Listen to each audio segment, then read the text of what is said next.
നമസ്കാരം. ആസ്ട്ര യൂണിവേഴ്സിൻ്റെ പുതിയൊരു അധ്യായത്തിലേക്ക് ഏവർക്കും ഹൃദ്യമായ സ്വാഗതം. നമ്മൾ ഇന്നിവിടെ നോക്കുന്നത് ഒരു വശീകരണ ശക്തിയുള്ള മന്ത്രമാണ്. മുഖവശ്യ മന്ത്രമാണ്. നോക്കുവശ്യം, ദൃഷ്ടിവശ്യം, സർവജനവശ്യം എന്നിങ്ങനെ നിരവധി പേരുകളിൽ വശ്യമന്ത്രങ്ങൾ ധാരാളം ഋഷീശ്വരന്മാർ എഴുതിയിട്ടുണ്ട്. ആ ഒരു മന്ത്രത്തിൻ്റെയൊക്കെ ഉപയോഗം എന്ന് പറഞ്ഞാൽ, നമ്മൾ ഇടപെടുന്ന ആളുകൾ, അല്ലെങ്കിൽ നമുക്ക് പ്രണയം തോന്നുന്ന, അല്ലെങ്കിൽ ഭാര്യാഭർത്താക്കന്മാർക്ക് ഒക്കെ സ്നേഹത്തിൽ പോകാൻ വേണ്ടി നമ്മൾ പണ്ട് കാലങ്ങളിലൊക്കെ രാജാക്കന്മാരും അതുപോലെ തന്നെ ചക്രവർത്തിമാരൊക്കെ പ്രജകളുടെ സ്നേഹവും അവരുടെ വാക്കുകൾ അനുസരിക്കാൻ വേണ്ടിയിട്ടാണ് ഇത്തരത്തിലുള്ള മന്ത്രങ്ങളൊക്കെ എഴുതപ്പെട്ടിരിക്കുന്നത്.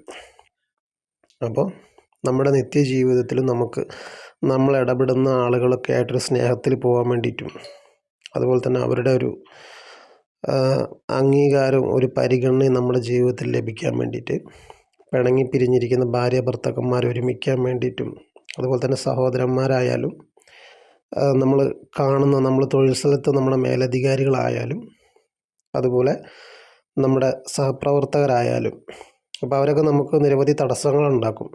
അവരുടെ നമ്മളെ ഇഷ്ടമല്ലാത്ത ഒരു മനോഭാവം നമ്മുടെ ജീവിതത്തിൽ തൊഴിലിനെയും നമ്മുടെ എല്ലാ പ്രവൃത്തിയും നമ്മുടെ മനസ്സമാധാനത്തെയൊക്കെ ബാധിക്കുന്ന കാര്യമാണ്. അപ്പോൾ അതിനൊക്കെ ഉപയോഗിക്കാൻ സാധിക്കുന്ന നല്ലൊരു മന്ത്രമാണ് പറയാൻ പോകുന്നത്. ഒരു സേവാമാർഗം പോലെ നമുക്കിത് ചെയ്യാവുന്നതാണ്. അപ്പോൾ ഈ ഒരു മന്ത്രം എങ്ങനെയാണെന്ന് നമുക്ക് നോക്കാം. അതിനു മുമ്പ് നമ്മുടെ ചാനൽ സബ്സ്ക്രൈബ് ചെയ്യാത്ത ആളുകൾ നമ്മുടെ ചാനൽ സബ്സ്ക്രൈബ് ചെയ്യുക. അതുപോലെ ഇത്തരത്തിലുള്ള അറിവുകൾ നിങ്ങൾക്ക് ഇഷ്ടമാണെങ്കിൽ നമ്മളൊന്ന് ലൈക്ക് ചെയ്യുക. അതുപോലെ തന്നെ നമ്മുടെ നമ്പർ ഈ വീഡിയോയിൽ കൊടുക്കുന്നുണ്ട്. ജാതക സംബന്ധമായിട്ട് നിങ്ങൾ അലട്ടുന്ന പ്രശ്നങ്ങൾക്കുള്ള പരിഹാരങ്ങളൊക്കെ നോക്കാൻ വേണ്ടിയിട്ട് നിങ്ങൾക്ക് ആ നമ്പറിൽ വാട്സപ്പിൽ കോൺടാക്റ്റ് ചെയ്യാവുന്നതാണ്. അതുപോലെ തന്നെ മന്ത്രങ്ങൾ, അതുപോലെ തന്നെ വഴിപാടുകൾ, ഇവയൊക്കെ നിങ്ങൾക്ക് ആ ഒരു ജ്യോതിഷ നിർണയത്തിലൂടെ നിങ്ങൾക്ക് ഉപദേശമായിട്ട് നൽകുന്നതായിരിക്കും. അതുപോലെ തന്നെ നമുക്ക് ഈ ഒരു മന്ത്രത്തിൻ്റെ പ്രയോഗരീതി എങ്ങനെയാണെന്ന് നോക്കാം.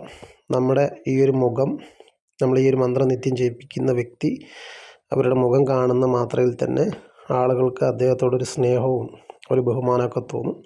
അതുകൂടാതെ നമുക്ക് ആരെയാണോ ആകർഷിക്കേണ്ടത് അവർക്ക് വേണ്ടിയിട്ട് നമുക്ക് ഈ ഒരു മന്ത്രം പ്രയോഗിക്കാൻ സാധിക്കും. 2 ഘട്ടങ്ങളിലൂടെയാണ് ഈ ഒരു മന്ത്രത്തിൻ്റെ പ്രയോഗം പോകുന്നത്. ആദ്യം തന്നെ നമ്മളൊരല്പം ജലം നമ്മൾ കയ്യിലെടുത്തതിന് ശേഷം അതിൽ നമ്മുടെ ചൂണ്ടുവിരൽ സ്പർശിച്ചുകൊണ്ട് നമ്മൾ ഈ ഒരു മന്ത്രം 7 തവണ ജപിക്കേണ്ടതാണ്.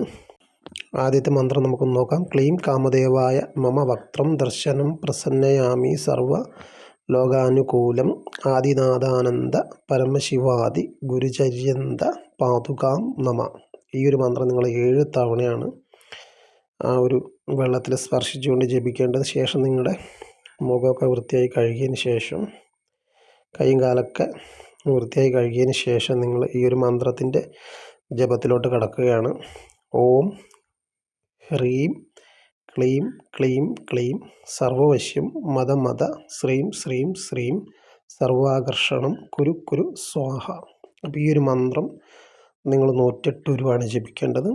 അങ്ങനെ നിങ്ങൾ 21 ദിവസം മുടക്കം വരാണ്ട് ഈ ഒരു ഉപാസന കംപ്ലീറ്റ് ചെയ്യേണ്ടതാണ്.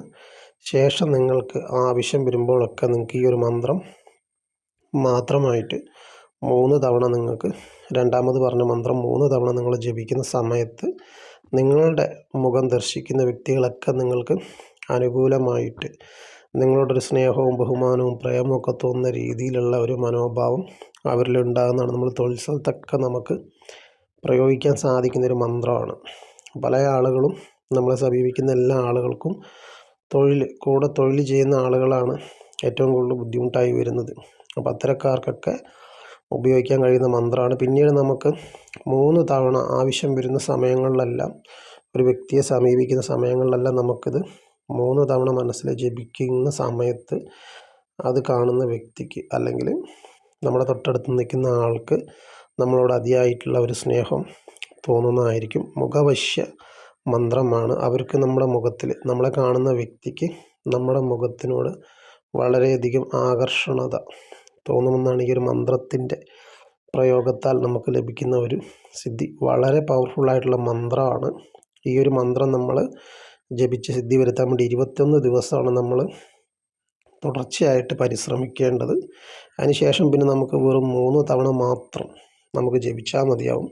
അപ്പോൾ ഈ ഒരു വശീകരണ കാര്യങ്ങൾക്കൊക്കെ ഉദ്ദേശിക്കുന്ന ആളുകൾക്ക് ഈ ഒരു മന്ത്രം ഉപയോഗിക്കാൻ പറ്റുന്ന ലളിതമായിട്ടുള്ളൊരു മന്ത്രമാണ്.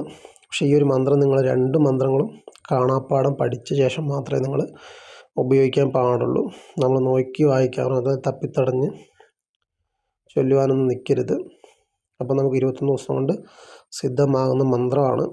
അപ്പോൾ ആളുകൾക്ക് സംശയം ഉണ്ടാകും, ഗുരുപദേശം വേണോ, ഋഷി ഛന്ദസ്.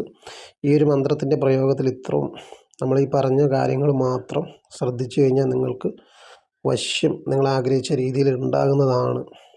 അപ്പോൾ ഇത് ഉപദേശമായിട്ടും നൽകുന്ന മന്ത്രമാണ്. അപ്പോൾ അങ്ങനെ താല്പര്യമുള്ളവർ കോൺടാക്റ്റ് ചെയ്യാം. അപ്പോൾ ഈ ഒരു മന്ത്രം ആരും ദുരുപയോഗം ചെയ്യാൻ പാടില്ല. നമ്മുടെ ന്യായമായിട്ടുള്ള ആവശ്യങ്ങൾക്കായിട്ട് ഈ ഒരു മന്ത്രം നമുക്ക് ഉപയോഗിക്കാവുന്നതാണ്.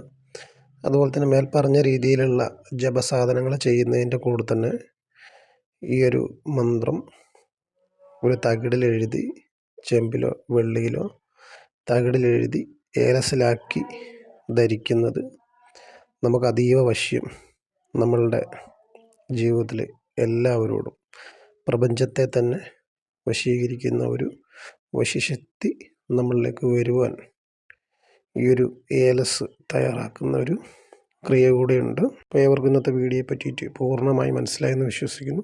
നന്ദി.